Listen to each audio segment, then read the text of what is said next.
Welcome into another episode of the Spincast. I am your host, Kendall Smith, and today we are joined alongside of Rick Suarez and the wonderful Dr. Joey GAWRYSLAK. He is the Program Director and Associate Professor of Esports at Shenandoah University in Winchester, Virginia. Thank you so much for joining us today. I'm going to call you Dr. G because you told me to call you that before we started recording. So How are you today, Dr. G? I'm great, Kendall. Thanks for having me here. Rick, thank you for inviting me and setting this up. I really appreciate you all having me. Things are a little different these days with what's going on outside, but I'm happy to be here, happy to talk about esports. So thank you all both for having me. Now, how have you been doing during quarantine so far? You said it's kind of a weird time. Things are a little bit different right now. How have you been adjusting to all of this craziness? Well, it's been okay. Article from the university this it actually made me kind of stay at home and take a break for a little while from work. So I wasn't actually teaching any classes in our esports program this semester. So I got to really focus on curriculum development, which we can certainly talk about because the university is implementing a lot of new sports courses and programs moving forward in the next year. So it gave me time to focus on that. It gave me time to kind of play some video games and try to climb gold in Overwatch, which has not been easy. And so it's really given me a time to just kind of reflect on what the program is, what kind of our goals are moving forward. But I've been in constant contact with people in the industry, with our students, checking in on them to see how they've been doing, just helping where I can. So, it's been an interesting, as I said, semester. Esports is fortunately one of those programs that can really survive and to an extent thrive during something like this. So you always look for the silver lining. And so we've been able to keep competing as a program, which has been great to watch. We've been able to find new tournaments. I've been working with the National Association Collegiate Esports to continue running events to keep our member institutions involved. So I've certainly stayed busy. It's just been a different kind of busy, right? I'm not in the arena all the time, even though my virtual background is of our arena. It feels like I'm there a little bit now. So I'm not able to get to campus and have the good face-to-face interactions like I enjoy having, except for my wife and my two beautiful daughters. After a while, they're not as beautiful. No, I'm kidding. It's great having them around and being at home with them, but certainly I miss being on campus and around our students face to face. So it's certainly been different. It's been a good learning experience, but I'm looking forward to getting back to some new sense of normalcy whenever that does happen.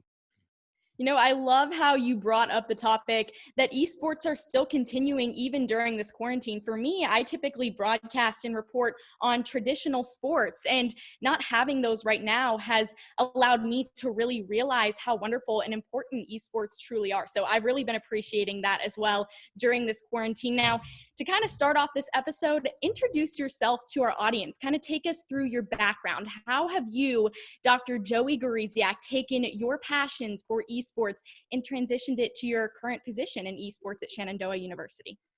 Yeah, that's a great question. And so I really got started. I've been playing games my whole life. I've also played traditional sports, baseball, football, basketball. I'm from the state of Georgia. Sorry, Kendall, I went to University of Georgia, so I'm not a big South Carolina fan at all. Oh, man. But I do love Columbia. Year. We had to get you in football. It was like our one. I don't want to talk about it. Can we please not? Let's not. It's too soon. It's way too soon to talk about what happened in that game this year. I think we're having technical difficulties. We're having a little weird. Technical difficulties. So I've been playing games my whole life, and at the University of Georgia, I played competitive Halo. And this was not Halo 4 or 5 or any of those fake Halo games that I call them. This was the original Halo Combat Evolved for the Xbox. It wasn't on the PC. So I'm using this huge controller that you've got both hands on called the Brute controller. But it was such a fun time. And we had such a good experience as students at the university, traveling around and competing against other schools, semi-professionals, because that's really all there was back then in the early 2000s. And the grand prizes we would compete for were like cases of energy drinks. And we thought that was the best thing in the world. We didn't care about money and all these other things that come with what esports can provide these days, which is great. But we truly played for the passion of it. And I've really continued that passion up till now. I was getting my degrees, undergrad, master's, and PhD, all from University of Georgia in sport management. So really heavy on the sport side of things. But as I was continuing to play these video games, I started researching video games as well. And when you combine video games and sports, you get competitive video games or esports. So that's how I really kind of turned what my passions were into a career, was just that I was researching and I began teaching courses here at Shenandoah University in just general gaming around the world.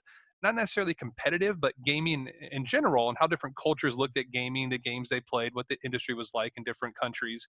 And students that were like, "Can we start a competitive team here?" And I was like, "Absolutely, that sounds like a great idea." And at the university, clubs are student initiated, so I had to get students to kind of lead that push. And sometimes gamers aren't always the most outspoken and best leaders in a lot of sense, because they're introverts by nature a lot of times. And so I had to get some students that were really willing to step up in front of administration to sell the idea of having this esports program. And I was supporting them. I was helping them find facts and resources and things of that nature. But it really took a lot of push to get them to really start this competitive team. And, we worked together, talked to our administration, and about 2 years ago we started this competitive team. The varsity esports team competed in Overwatch, Rocket League, and League of Legends, starting with those three teams. And we were going through a transition at the university, so it really worked out well that we were starting to look at these tech programs. So esports kind of fit into with cybersecurity, information systems and technology, and virtual reality design, which is some of the things that we also had started around the same time. So the going. But then my president really looked at me as like, let's think about an academic program in esports, because I was then teaching one course in esports out of sport management, which is what I was teaching in for the 7 years prior to. Mhm. And it was really popular. A lot of success. A lot of students really liked it. I kept doing research into career possibilities, what the industry was like, the growth, and so on and so forth. And she was like, let's see if we can turn this into an actual major. And I said, well, those don't really exist. She said, let's make them exist. There's no reason why it shouldn't. Nothing exists until you start it. And I was like, oh, okay, that's a good point. And really, there was only one other program to go off of at the time in the U.S., and that was Becker College. They were the first program to have this academic esports major. There were some certificates and some minors and some other classes being taught.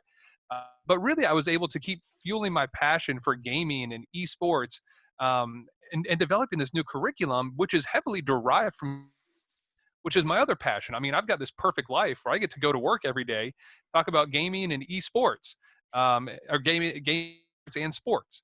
And so it's really been a lot of fun to just come in, talk to students, work with them, develop curriculum around these ideas. And it all really started because I just liked playing video games. My parents, Rick, kind of back to your point earlier before we started this, we're talking about the into it. They were really confused about gaming and what this was. They told me to go outside, go throw a ball around for a while, which is great. But they said, there's worse things you could be doing right now than playing video games. And so they allowed me to keep playing. And that was really what developed my passion for gaming, for sports, and all things in moderation, to be honest. So it's not like I was playing games for 15 hours a day in my parents' basement, eating Cheetos and drinking Mountain Dew. Um, it's all things in moderation, do all these things. But that passion really helped fuel my kind of push into sports, sport management, esports development, the curriculum side, the competitive side. So everything really worked out perfectly, to be honest. I need to knock on wood, because it really worked out well that we were able to start this program at Shenandoah University at a time where we're trying to new things, and they knew the passion I had for gaming. And so I was able to turn that passion into the program that we currently have now at SU. Wow, that is so cool. And you know what?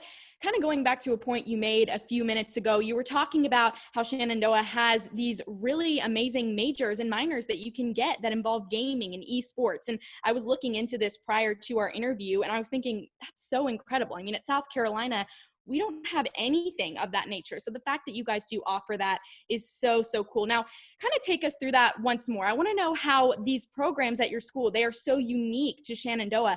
How does that benefit your esports team as a whole? And do you have a lot of players on your team that gravitate towards earning degrees in these fields? Sure. Wow, it's a lot of things to talk about there. And I will say, Kendall, there is a class in esports down at South Carolina, because our instructor of esports here at Shenandoah is finishing up his PhD at South Carolina in the sport and entertainment management. I forget exactly what it's called down there. But I know of people at South Carolina very well, and I go to conferences there all the time. So there's a flavoring of esports down there, at least at the grad level. There are some courses, at least one class that I know of. So I think South Carolina will get into it at some point. Hopefully, maybe Georgia will be ahead of them, like we should be in everything. So yeah, the majors that we have here, um, like I said, they're really unique, and they derive from sport management the way I developed them, because that's what my background is. It's what we do well. To other schools about developing courses and majors and curriculums, I tell them, do what your strengths are, because esports is so interdisciplinary. There's so many different parts of the esports ecosystem that you can pull on, from the game design to the coaching to the media to journalism to management, and all other things. So it's really interdisciplinary, that you draw on what your strengths are as a university. And that's what we did, because we've got a good business program, a good sport management program that's really grounded in experiential learning. And so I took those same ideas and made it into this esports major, which has two tracks: one in management, and one in media and communication. Because of our communication school, where we bring in a lot of really high profile people in the communication industry to teach our students about videography, photography, journalism, analysis, broadcasting, and so on, because that's a huge part of esports as well, that people aren't really trained in by the time they get to work in esports. So we felt like it was important that people do get that background. And we developed this advisory board to help us with the outcomes. What did they think students should have when they graduated with a degree in esports? What are the skills they have to work in esports? And we have people from Evil Geniuses, Team Liquid, Play Versus, the National Association of Collegiate Esports, the Washington Justice Overwatch team here. So we have people kind of across the platform to kind of tell us, hey, here's what we think they should do. Experiential is great, because classroom learning, that's awesome, but really getting their hands on and doing is much more impactful and going to get them a job.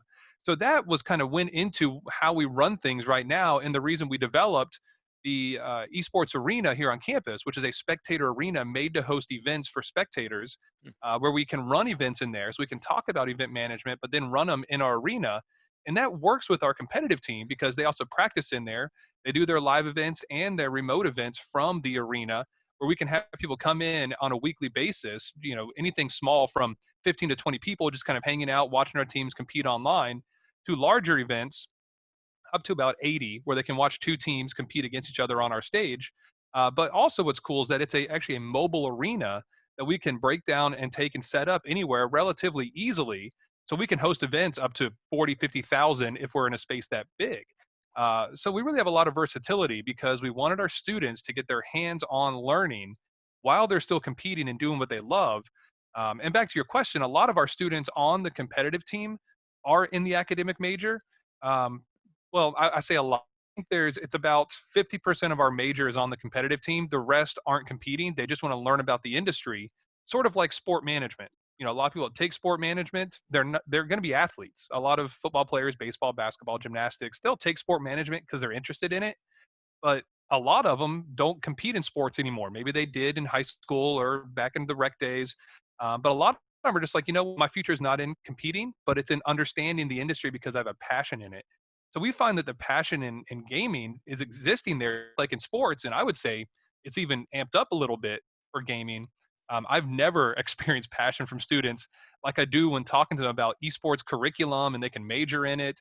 They can get hands-on learning, and they're like, "Oh, I don't want to compete anymore. I don't worry about that. I just want to know the industry, to work on the business side, because I just enjoy being around those people. I enjoy being around gaming." So that's really where that passion. And that was really the impetus for starting these majors, developing these courses to be experiential. We work with our competitive team. So the two operate independently at the university, but they have a lot of crossover, and that they work together to really help support each other. Academic people that are studying esports can help run events for our competitive team. They can help with the broadcast and the streaming for the competitive team, the promotion and social media for the competitive team. And that competitive team is to feel like they belong. It feels like they're a real legitimate organization on campus, and not some marginalized program that's kind of pushed to the side that nobody really knows about. They get uniforms, they get these well-rounded broadcasts, they get pumped up on there. And so they really take it like, this is cool. It feels like they belong. And they develop that sense of belonging at the university because of all these different programs that we can offer them. So that's kind of how they work together. Like I said, about 50% are in the major. The rest of them are from all over the place. I mean, people like gaming. So we've got people in nursing and biology. We got people in our conservatory in like theater design, costume design. So we have really people all over the map that are part of the competitive team. But yeah, I would say a good number of them are in the major, which is not something I'm surprised about at all, because again, going back to sport management, that was the same trend that we saw a lot of times for that. Right. That's so incredible. I mean, you talking about experience really hit home with me, and I think it will hit home with a lot of other people listening, because if you think about it, experience is important in any aspect of life. And I love that you're also bringing it into gaming. So like for broadcasting, you need internships, you need experience to be able to get to the next level. Same goes for business or nursing or whatever you might be going into in your life. So I love how that goes for gaming as well. It goes for anything in life. And it seems as if Shenandoah is really preparing its students and its players to get to that next level in terms of what they hope to achieve in their life. Now, let's talk a little bit about some of those achievements that you have had at Shenandoah. Your esports team has really, really made a name for itself over the past few years, being a varsity team at Shenandoah. Can you kind of talk about your training approach for your players, how you guys have really stepped up and made yourself a name? Sure. Yeah. So yeah, you mentioned 2 years. We've been around for 2 years now. We just finished our second competitive year at SU at the varsity level, which means, that has a special designation because it's not a club anymore, where it's student run. This is run by administrators. I'm the director. I have an assistant director and head coach under me, and then we have a number of coaches that work with our individual teams. Not run by the students, it is run by administrators and the university. And so that's really cool that we are a varsity program that has jerseys, competes in tournaments across the country. And it's cool because we could set it up how we wanted it, how it made sense for us. So when you look at schools and how they have varsity teams, a number of them are under athletics, and that's a great place to be. I think most of them that are part of NACE, the National Association of Collegiate Esports, kind of the NCAA for esports right now, more than 50% are in athletics. About 35 to 40% are under student engagement. A very small number are under academics, like we are. It made sense for us because we have the academic program. That way I can be in charge of both sides. It makes it a much more streamlined process. And the funding, we have good funding in our academic programs, and we do not offer scholarships. That was one thing that we really wanted to be clear about, because we are a Division III school. Our student athletes do not get scholarships for competing in other sports, and our president and I completely agree. We will stay that same route. And so when we got started, it was tough recruiting because other schools are offering at least partial scholarships. Yeah, you can get a partial scholarship for going to these other schools, and that's great. If that makes sense for you, please go do it. Here at Shenandoah, we don't offer scholarships. What we offer is an experience. We offer an experience that you won't get anywhere else, with the experiential learning, with the connection to the academic side of esports. We offer gaming for those that know they're probably not going to be professionals. You got to decide at kind of this age whether or not you're going to be a professional gamer, because they are college age people that are a lot of times playing, if not younger in a lot of cases. And a lot of our students know that, but they're coming here because they love gaming. They're passionate about it. They're not coming here to make a ton of money playing a game, but they want to make money understanding the industry and working in it. Program that made it a little more difficult to recruit because, like I said, other schools had those scholarships. But the ones that we got were extremely passionate and there for the sake of being there, not because they're getting the scholarship. So it did kind of make it a more comfortable environment, which is something that we tried to foster. We have great competitive teams in some of our games. Our Rocket League team is really, really good.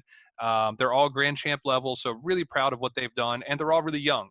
Our League of Legends team leaves something to be desired, but that's okay. So we have spot for everybody because it goes beyond gaming at our university. We enjoy competing on the big stages. We enjoy competing in LAN competition. Take our teams to those LAN competitions, even when we're outmatched. And that's okay because it's still a good, positive experience for our students to be able to talk to other people in the industry, other students that are going through the same things they're going through, and be able to shake their hands when we were able to shake hands before all this happened. They can shake hands after a match instead of just typing GGs in the chat and logging off. There's something to be said for that, and it's a really cool social experience for them to do that. So the teams, they've continued to grow. We have gotten better because our coaching has gotten better. Before we started that, I coached Overwatch for about 2 months until I realized I was in way over my head. And our players were far beyond my level. And I was like, yeah, I got to find somebody else for this. So I went out and found some other coaches that could help us out and take us to a higher level. And so that's really helped legitimize and make our teams communicate better, work better together. And they've gotten better, but they're still not going to compete with those schools that are getting full ride scholarships for all their players. I mean, that's just a whole nother, level and kind of thought behind having an esports program. That's not what Shannon is. We're good in some of our games. We're really good for a school that offers no scholarships, but we're not going to be the best team in the country, just like our football be able to beat the University of Georgia or South Carolina or Ohio State. It's apples to oranges in a lot of ways. But we still enjoy competing and doing things the right way. We maintain certain GPAs, we maintain certain levels of professionalism during our competitions. All of our students are held to a high standard. They're in there for 20 hours a week of sanctioned practice time, but they practice a lot on their own as well. And they just like hanging out together. They like being in the arena and using it as this community space. And so a lot of times they're getting way more than 20 hours a week. And yet I do have to kick them out sometimes, or check in on Discord and see who's in there at 1 o'clock in the morning, to make sure they're getting out of there and actually getting some sleep and going to class and those kind of things, because we want that well-rounded collegiate experience. We have a number of our students that play tennis or soccer or football at the university, and we work with those coaches to make sure they can do both, because we don't want our students to have to choose one or the other if they're passionate about both of them still. I want them to make sure that we're fueling the passion in whatever it is, whether it's in nursing, whether it's in dancing, whether it's in playing video games, whether it's in football. So we look at esports as something that really helps with the whole collegiate experience. Some students want to take it to the next level and they want to work in esports. Some of them just want to do it because it's something fun they do while they're studying how to be a nurse or a firefighter or whatever they're going to be when they get older. And so that's kind of how our mission of the esports program and our competitive team. Yes, we want to win. Yes, we want to be competitive. But the biggest thing is we want participation and we want a healthy environment where students can thrive and be well-rounded college students and productive citizens in whatever they're going into by the time they graduate. And I think that's so important to a lot of people, whether you're the student or the parent of the student, creating an environment that is well-rounded and that is healthy. And I really like what you said about how you want to give your players the opportunity to not only do esports, but also participate in other things that they are passionate about. That's very few and far between nowadays. A lot of times athletes have to pick a sport, whether they play football and baseball, they're going to have to pick one that they're more passionate about or that they're better at so that they can focus on that full time. So that's a really interesting topic you brought up there about giving them that opportunity to kind of do what they're passionate about, whether it's one thing or multiple things. So I love that. Now, kind of talking about the future of esports, not just for Shenandoah University, but in general, what are some things that you hope to see within the next year to 10 years for esports? Ooh, wow. On the competitive side, I want to see more schools get involved at the collegiate level for more competitions, and I want to see it get more institutionalized where there's different levels of competition. I mentioned earlier that compete with those full ride scholarship schools, and there's a reason Division 1, 2, and 3 exists at the NCAA level. And so I want to see it that we can do that same kind of thing so that our students have the same experience where they don't feel like they're heavily overmatched going into a match where it's not even fun, and they kind of look at it like, all right, we're going to get rolled here. We got no chance. We're playing against Harrisburg, who's like defending national champs in Overwatch, but they're in our region. It's only an hour and a half north of us. So we have to play them. And it's like, oh, wow, this is going to be bad. And it is bad. And they lose and they get really down on themselves. So I want to see more balanced competition going forward, but it takes more schools. And so we need more schools to come in and compete so you get that balance and you can have those tiers. I understand why it exists like it does, and it's perfectly fine. But I think it will get there because it's continuing to grow. NACE has gone in the last like 3, maybe 4 years now from like 8 schools to like 180 schools. So there's been a lot of growth already as schools continue to get on kind of the esports bandwagon. So I think we'll continue to see growth there. I think at the professional level, we'll see growth as well. And look what COVID has done. It's really kind of accelerated that growth that we've seen because it's been exposed to more people. The average age of a gamer in the US is like 36, 37 years old. And so, I think that people are into gaming. I think that there's a knowledge that exists that esports is out there. There's not a passion for it yet because it's not really on that mainstream media yet, but it's growing. It's taken a long time to kind of get that fire going, but we're going to see esports really be this main form of entertainment and sport going forward in the future. And that's probably more 10 years from now than 1 year from now. But it's just going to take kind of that grass level growth from the collegiate level and also from the high school level. Now that more and more states are getting involved at the high school level, we're starting to see people in high school get more organized, it's getting more institutionalized. They're putting their passion to work and using it as an educational opportunity, which is something I also think we're going to see is on the education side. We're going to see more academic programs continue to grow. I'm working with like 4 different schools right now to help develop a major in esports. And so I know for a fact that it's going to continue to grow, because right now I think there are 4 or 5, maybe 6 in the country that offer an esports degree. That number is going to double in the next year or two, and I would say be tenfold in 10 years, because people see it. It's a legitimate business industry that traditionally has been run by people with video games. People good at video games aren't necessarily good at business. And so, you need this business background and this training in the industry to be able to work and take it to the next level for legitimacy, and to make it more, more sustained long run. So I think we'll continue to see more academic programs, more competitive programs get in it at the varsity level. We'll see more scholarships. We'll see bigger tournaments, bigger prizes. We'll see it on, and I want to say TV, but so many people are cutting the cord these days. I don't know if TV is even going to exist as we know it, but obviously streamed on things like Twitch, YouTube, even Facebook. They're going to continue having these streamed tournaments, and people are going to watch them. I don't want to say Mixer because I don't know what's going on with Mixer right now. It's kind of going downhill. But certainly Twitch and YouTube are big, big platforms, and maybe we'll see more platforms pop up. But it's going to continue to grow at the high school level, grow at the college level. The professional level is the intriguing one because, like I said, the college students and the pros are kind of the same age. And we'll see how the professional league continue to evolve with city-based teams versus these club kind of models, and what's going to happen there with those. So I think it's interesting what we're doing with the city-based teams and having their home arenas and home sites. But it's gonna take time. You've got to have this long-term view when you institute things like that. And so I think it's going to get better because there are some incredible people working in esports to try to make it better across the board. And that's what people in esports want to see. They want to see it grow. Yes, it's a competitive industry, but we're all in it together, kind of like COVID-19. That's the way we all feel. And so it's fun working with people across the country, like Chris Haskell at Boise State, who's maybe one of the best directors in the country, Mark Depp at UC Irvine.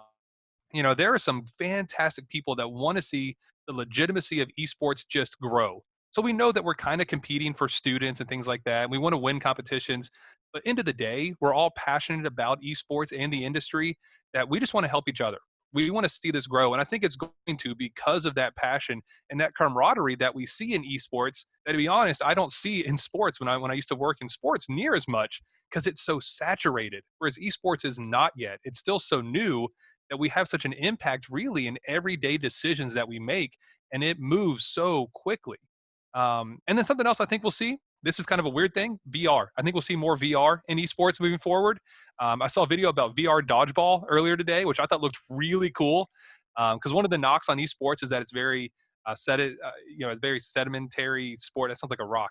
But it's you don't move much, right? So how healthy is esports? And a lot of research on the exercise science side is now coming through for long-term impacts, short-term impacts of game periods of time. So I think that getting people up and moving them some in things like VR or AR in some kind of competitive fashion is going to be healthy for the industry and maybe help gain some more acceptance from those skeptics. Because there are people that are critical of esports. There's no doubt about it. There's people critical of the NFL and Major League Baseball and everything in between. And so we're going to have critics. But I think more acceptance will come if we can show the health benefits long-term, the cognitive benefits long-term, and that this is a legitimate industry and a business commercialized industry that is much more than just gaming and much more than just the US. It's a worldwide international phenomenon that really helps break down borders and break down barriers for different languages and different cultures. So I think esports needs to be seen as an educational opportunity and used in the right way to help grow esports kind of for the next year and the next 10 years. So, Dr. G, you talked about the potential of esports being on television. You talked about the potential of VR being implemented into esports. I want to know what you think about the potential of esports being a part of the Olympics. I researched this. People have made predictions that esports could potentially be in the Olympics at some point. What do you think about the likelihood of this happening in the future? It's going to happen. It's absolutely going to happen. And I was predicting a couple years ago, I was hoping to be in 2020 in Tokyo, but that didn't happen. A little disappointed in that. So I kind of refined mine to 2028 since it'll be in Los Angeles. That's a hotbed for esports. But 2024 in Paris is also a hotbed. People don't know about France near as much for esports as they do some other countries.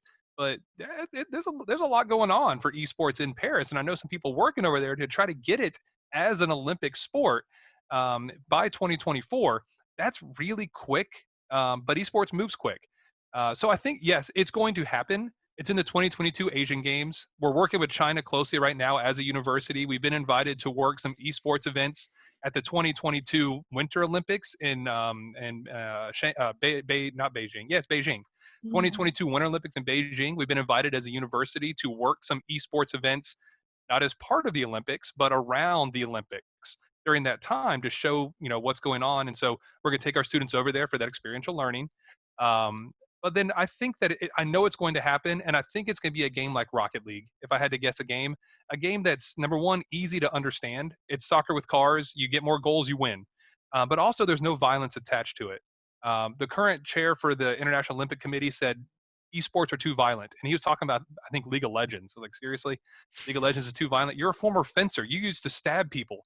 But I get the misconception. I get what's out there. State of Kentucky said the same thing at their high school level for League of Legends. It was too violent. They had to send home permission slips for parents to sign it. But if you actually watch some of these games like League of Legends, like Overwatch, violence is not like the point of the game, right? It's a means to an end to work together to achieve an objective or a goal. Now, some games like CS:GO, Rainbow Six Siege, I get it. Call of Duty, I get it. Yeah, we can wait on those. But let's just get into the Olympics before we worry about those other games. But Rocket League is such an easy one to just have go on because it's like I said, it's accessible for people to understand. Somebody that has no idea what gaming is or esports can watch soccer with cars and know who's winning, know the point of the game. But if you watch Overwatch and don't know it, it is chaos to the senses.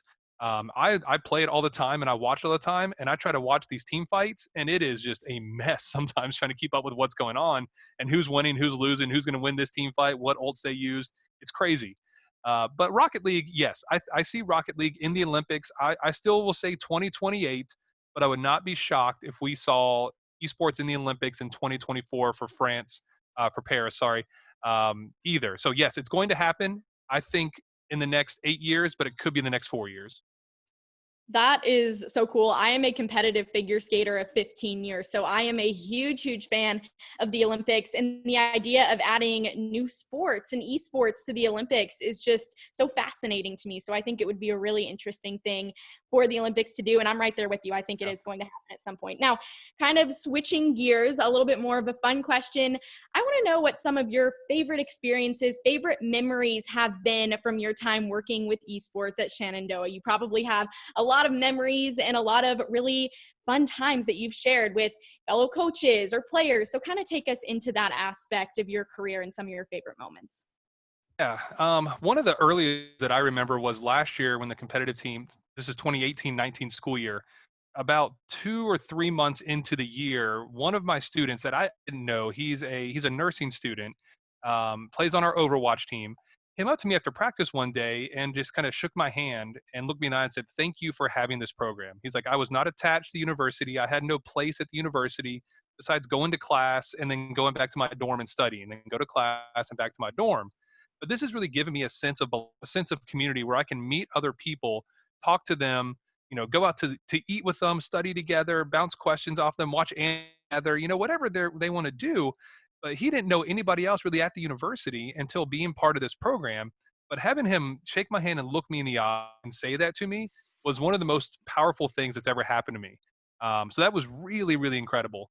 When we held our first kind of LAN competition, big LAN competition about a year and a month ago, about 13 months ago, the end of that, which was a 2-day event, and for the players it was about 10 hours a day. For me, it was about 22 hours a day.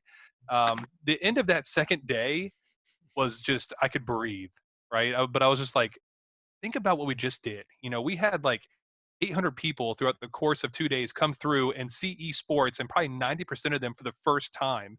And they would come up to me and just say, what is this?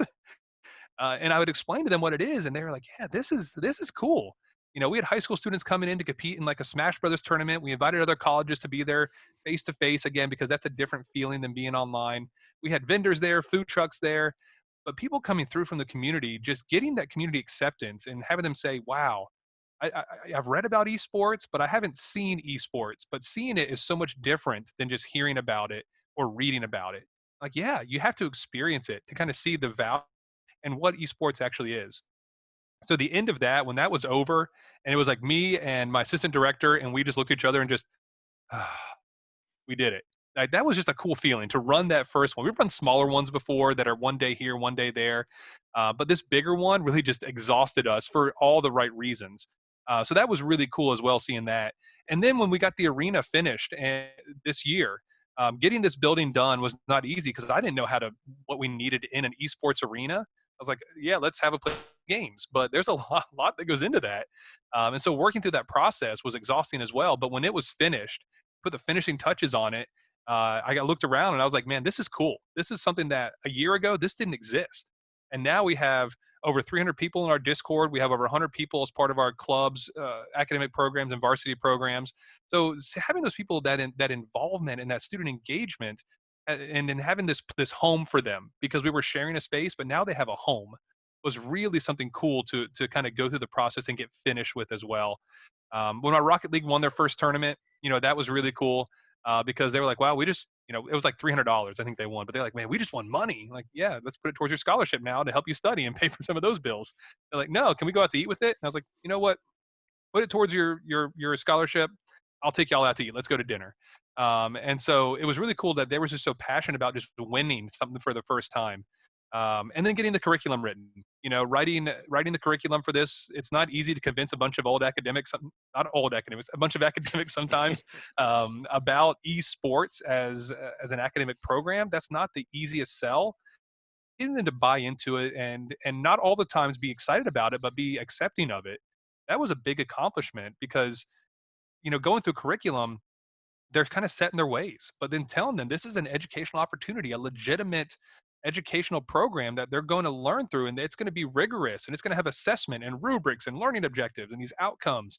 And so that was not an easy sell, but just 2 weeks ago, getting that approved for an MBA program, undergrad programs, online coaching certificates, online certificates for the undergrad and grad level, 7 new classes to go with our 8 esports classes already. That was so gratifying to know that now we're able to really impact more students going forward, beyond just what we were just doing this year. And so just the opportunity that we're able to do that was just 2 weeks ago. But I remember getting out of that meeting and I took my headset off and I just sat back and I just, again, that exhale, that's so nice to be able to do that. So those are the moments that really matter, because, my favorite one is the student, that one single student. I remember him to this day, and that moment to this day, he's still around those same friends.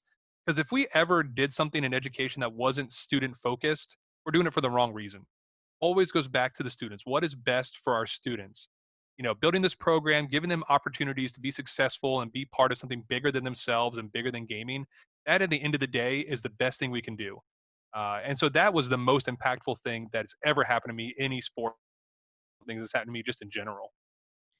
Well, Dr. G, it is pretty obvious that it's a lot more than just competition with esports. It's about the innovation and the engagement and the community involvement and the camaraderie between players and teammates. And that is just something that is so admirable and special to hear. So I know it's on the top part of your screen there, but can you kind of take us through your social media handles so that anyone who is listening and wants to check out more about Shenandoah's program can look into it?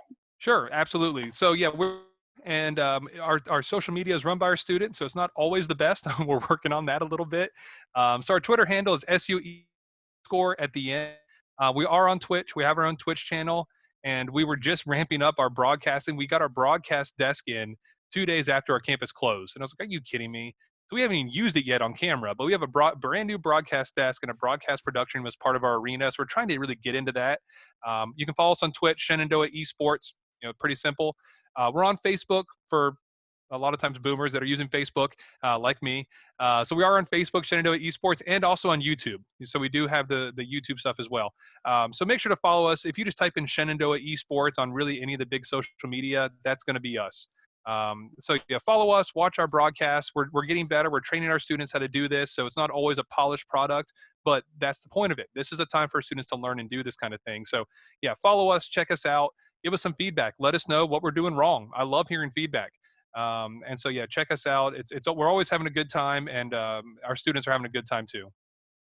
Well, we cannot thank you enough for joining us today on the Spincast. It has been mine, and I'm sure Rick's pleasure to have you on here. You were absolutely fantastic and just so educational on the topic of esports, and your passion just radiates through the screen. So truly, we cannot thank you enough.